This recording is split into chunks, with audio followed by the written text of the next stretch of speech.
Now we define intensity of magnetization. It is defined as the magnetic dipole moment per unit volume. Intensity of magnetization का symbol है I. Magnetic moment को हमने volume से divide कर दिया तो इसको हमने कहा इंटेंसिटी ऑफ मैग्नेटाइजेशन. इसकी ऐसा ही सिस्टम में यूनिट है ampere per metre. Next term है मैग्नेटाइजिंग फोर्स. ये जिसको आप मैग्नेटाइजिंग इंटेंसिटी भी कहते हो, सिंबल है H. इसको हम कैसे डिफाइन करते हैं? एक तो हमने टोरॉयड और सोलेनॉयड में एक एक्सप्रेशन किया था B is equal to mu n I. तो ये जो N इंटू आई वाला कंपोनेंट है इसी को हम क्या कहते हैं? H कहते हैं. तो अगर मैं इसको H से रिप्लेस कर दूं तो B किसके इक्वल है? Mu into H. If there is free space, अगर हमारे पास फ्री स्पेस है तो हम इसको B नॉट लिख देंगे, इसको म्यू नॉट लिख देंगे. तो मैग्नेटाइजिंग फोर्स एक तरह से क्या है? These are the number of ampere turns flowing round unit length of the toroid to produce the magnetic induction B in the solenoid. ये number of ampere turns हैं. एम्पियर टर्न्स मीन्स करंट वाली turns per unit length, जो कि आपकी toroid में कितना magnetic induction generate कर सकती हैं? B के इक्वल. और इसकी यूनिट क्या है? Ampere per metre. Relative magnetic permeability, ये तो आपको पता ही है. Magnetic permeability of the material को जब हम magnetic permeability of the free space से डिवाइड कर देते हैं तो उसे हम कहते हैं रिलेटिव मैग्नेटिक परमिएबिलिटी. ये यूनिटलेस है, डायमेंशनलेस भी है. इसको हम और क्या लिख सकते हैं? B upon B not. We talk about hysteresis. Hysteresis is the phenomenon of lagging. Lagging मैंने पीछे रहना. Of B behind H. When a specimen of magnetic material is subjected to a cycle of magnetization. जब किसी sample को हम magnetisation के cycle के along लेकर जाते हैं तो B की वैल्यू हमेशा H की वैल्यू के पीछे रहती है. तो इसी को हम क्या कहते हैं? हिस्टेरेसिस कहते हैं. आप हिस्टेरेसिस कर्व देखोगे तो आपको अपने आप समझ में आ जाएगा. हम एक ग्राफ प्लॉट करते हैं किसी भी सैंपल के लिए B और H में. एक्स एक्सिस पर हमने H को प्लॉट किया, वाई एक्सिस के ऊपर हमने B को प्लॉट किया. तो इस ग्राफ में जो कर्व मिली है हमें उसी को हम क्या कहते हैं? Hysteresis curve. तो हमारे पास कोई भी सैंपल है उसको हमने मैग्नेटाइज करवाना है. तो शुरू में बिल्कुल स्टार्टिंग में आप देख सकते हो ग्राफ का पॉइंट है O. That means B is equal to 0 and as well as H is equal to 0. और हमारा मटेरियल कैसा है इस टाइम? अनमैग्नेटाइज्ड. उसमें कोई मैग्नेटिक प्रॉपर्टीज़ नहीं है. तो सबसे पहले जब मैग्नेटाइजेशन करनी है तो हम क्या करेंगे? एक सोलेनॉइड ले लेंगे. सबसे पहले तो उस सोलेनॉइड के अंदर वो मटेरियल रख देंगे जिसको हमने मैग्नेटाइज करना है, जिसको हमने मैग्नेट बनाना है. धीरे धीरे हम सोलेनॉइड के करंट को इंक्रीज़ करेंगे. सोलेनॉइड के करंट को इंक्रीज़ करने का मतलब हम किसको इंक्रीज़ कर रहे हैं? H की वैल्यू को इंक्रीज़ कर रहे हैं. जैसे जैसे हम H को इंक्रीज़ करेंगे मैग्नेटिक इंडक्शन B भी इंक्रीज़ हो जाएगा. जैसे जैसे देखो ग्राफ में हम O से A की तरफ गए, हमने H की वैल्यू को इंक्रीज़ किया, B की वैल्यू भी इंक्रीज़ हो गई और सैचुरेट हो गई up to the point A. Saturation का मतलब अब चाहे आप H को इंक्रीज़ करते रहो B की वैल्यू इंक्रीज़ नहीं होगी. तो ये A के ऊपर आ गया सैचुरेशन पॉइंट. अब हम क्या करेंगे? करंट की वैल्यू को धीरे धीरे डिक्रीज़ करना स्टार्ट कर देंगे. करंट डिक्रीज़ करने का मतलब हम H को डिक्रीज़ कर रहे हैं क्योंकि H की वैल्यू क्या थी? N इंटू आई.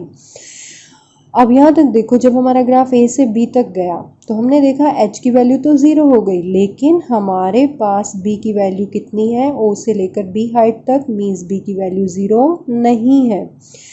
तो जब हमारे पास H की वैल्यू 0 हो जाए तो सिस्टम में उस समय B की जितनी भी वैल्यू होती है उसे हम कहते हैं रिटेंटिविटी या रेजिडुअल मैग्नेटिज्म. तो H की वैल्यू 0 होते ही हमारे पास कैपिटल B की वैल्यू कितनी आती है ग्राफ से? OB. This is known as retentivity. अब हमारा नेक्स्ट स्टेप क्या है कि हम H को नेगेटिव डायरेक्शन में इंक्रीज़ करेंगे, मतलब H को नेगेटिव एक्स एक्सिस के अलोंग इंक्रीज़ करेंगे. तो जब हमने H की वैल्यू को OC के इक्वल किया तब तक कैपिटल B की वैल्यू क्या हो गई 0। और हमें ग्राफ कहाँ से कहाँ मिला, पहले हम गए O से A से B से C पॉइंट तक आते आते H की वैल्यू तो नेगेटिव है लेकिन B की वैल्यू क्या हो चुकी है 0। तो H की वो नेगेटिव वैल्यू जहाँ B की वैल्यू 0 हो जाए उसे हम क्या कहते हैं, कॉर्सिविटी। फिर भी हम फर्दर H को बढ़ाने की कोशिश में लगे रहेंगे। D पॉइंट तक आते आते हमारा जो B का मान है वो नेगेटिव डायरेक्शन में क्या हो चुका है, सैचुरेट हो चुका है। इधर H की नेगेटिव वैल्यू है, इधर B की नेगेटिव वैल्यू है।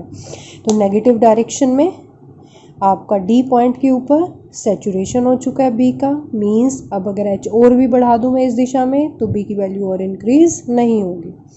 तो अब हम क्या करेंगे, H को धीरे धीरे डिक्रीज करते करते हम कहाँ आ जाएंगे, E पॉइंट के ऊपर। E पॉइंट के ऊपर देखो हमारे पास H की वैल्यू तो 0 हो चुकी है लेकिन B की वैल्यू 0 नहीं है। फिर से ये क्या हो गई, रिटेंटिविटी।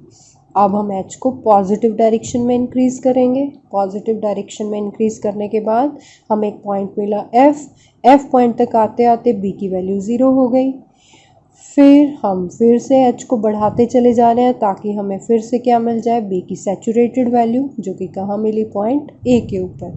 कहने का मतलब जहाँ से चले थे घूम फिर के हम वहीं पर पहुँच चुके हैं, तो एक लूप बन गया। इसी को हम क्या कहते हैं, हिस्टेरेसिस लूप।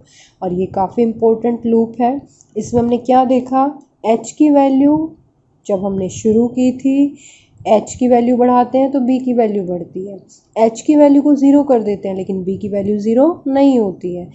H की वैल्यू पहले 0 होती है और B की वैल्यू बाद में 0 होती है। इसीलिए हमने कहा the lagging of B behind H is known as hysteresis. ये जो हमने अभी अभी डिस्कस किया ग्राफ, हिस्टेरेसिस कर्व हमने डिस्कस की, तो ये एक तरह का क्या कहलाता है, साइकिल ऑफ मैग्नेटाइजेशन। तो जब किसी सैंपल को साइकिल ऑफ मैग्नेटाइजेशन के थ्रू लेकर जाते हैं हम, तो वहाँ बहुत सारी एनर्जी स्पेंड हो जाती है। तो वो एनर्जी वेस्टेज है, एक तरह से एनर्जी डिसिपेट हो जाती है। तो वो हम कैसे निकाल सकते हैं, अगर आप BH कर्व का एरिया निकाल लो तो उससे हमें क्या अंदाज़ा लग जाता है, एनर्जी डिसिपेशन का। अगर एरिया ज़्यादा है तो वहाँ ज़्यादा हीट स्पेंड हुई, ज़्यादा हीट का लॉस हुआ। अगर एरिया कम है तो हीट लॉस भी क्या होगा, कम होगा। अब हम बात करते हैं सॉफ्ट आयरन और स्टील की। तो जो हिस्टेरेसिस कर्व है सॉफ्ट आयरन की, लॉन्ग भी है और नैरो है। जो स्टील की है वो शॉर्ट है बट ब्रॉड है, चौड़ाई में ज़्यादा है।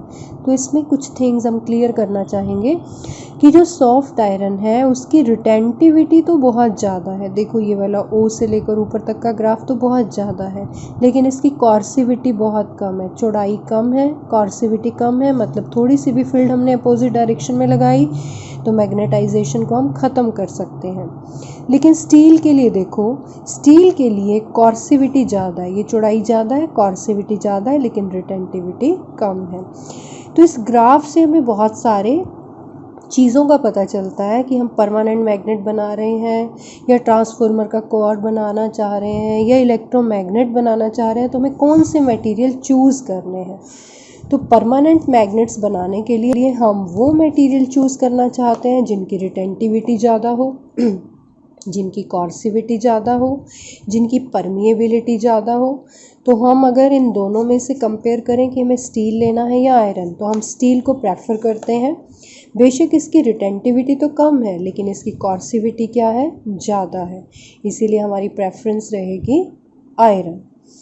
इसके अलावा हमारे पास एक एलॉय है, एलनिको। एलनिको के केस में परमिएबिलिटी जो होती है काफ़ी ज़्यादा होती है। इन मटेरियल्स को हम क्या बनाने के लिए यूज़ करते हैं, परमानेंट मैग्नेट। इलेक्ट्रोमैग्नेट्स का कोर बनाने के लिए हम प्रेफर करते हैं फेरोमैग्नेटिक मटेरियल्स, बिकॉज इनकी रिटेंटिविटी हाई होती है, परमिएबिलिटी हाई होती है। तो जैसे ही आप सोलेनॉइड के करंट को ऑन करते हो, सॉफ्ट आयरन का कोर अगर अंदर रखा हुआ है तो मैग्नेटिज्म जो है वो 100,000 फोल्ड्स बढ़ जाती है। और जैसे ही आप करंट को स्विच ऑफ करते हो, मैग्नेटिज्म जो है वो रिमूव हो जाती है इंस्टेंटली। तो सॉफ्ट आयरन के केस में एनर्जी लॉस भी कम होता है क्योंकि इसकी कर्व नैरो होती है, एरिया कम होता है हिस्टेरिसिस कर्व का। तो इलेक्ट्रोमैग्नेट्स कहाँ कहाँ यूज़ की जाती हैं? इलेक्ट्रिक बेल्स में, लाउड स्पीकर्स में, टेलीफोन डायफ्रेगम्स में। तो इलेक्ट्रोमैग्नेट्स के लिए हम कौन सा मटेरियल प्रेफर करते हैं? Soft iron. और ये सब हमें कहाँ से पता चला? हिस्टेरिसिस कर्व से। तो हिस्टेरिसिस कर्व की ये सिग्निफिकेंस है कि वहाँ से हमें आइडिया लगता है कि हमें किन कामों के लिए किन मटेरियल्स को चूज़ करना है।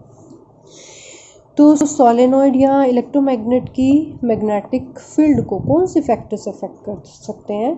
एक तो number of turns per unit length ज़्यादा होगा तो मैग्नेटिक फील्ड भी ज़्यादा जनरेट होगी। इसी तरह से अगर करंट को हम इंक्रीज़ कर दें तो मैग्नेटिक फील्ड ज़्यादा बढ़ेगी। और अगर हम सोलेनॉइड के अंदर सॉफ्ट आयरन कोर रख देते हैं तो इलेक्ट्रोमैग्नेट की जो मैग्नेटिक प्रॉपर्टीज़ हैं, फील्ड है, वो काफ़ी ज़्यादा बढ़ जाती है। इसका मतलब मीडियम से भी मैग्नेटिक फील्ड को चेंज किया जा सकता है। ट्रांसफॉर्मर कोर, तो हम किन मटेरियल्स को चूज़ करते हैं ट्रांसफॉर्मर कोर बनाने के लिए? जिनके लिए हिस्टेरिसिस कर्व का एरिया कम हो, दैट मीन्स एनर्जी डिसिपेशन कम हो, तो वो मटेरियल्स हैं आपके सॉफ्ट आयरन। तो सॉफ्ट आयरन का हम यूज़ करते हैं to make the core of transformer, क्योंकि ट्रांसफॉर्मर को काफ़ी टाइम तक काम करना होता है और उसके ऊपर बार बार हम साइकिल ऑफ मैग्नेटाइजेशन को अप्लाई करते हैं। तो अगर हमारा मटेरियल ऐसा होगा जिसका एनर्जी लॉस ज़्यादा होता है तो वहाँ एनर्जी ज़्यादा वेस्ट होगी। तो हम ऐसा मटेरियल चूज़ करेंगे जिसमें हीट एनर्जी कम जनरेट हो, वेस्टेज ऑफ एनर्जी कम हो।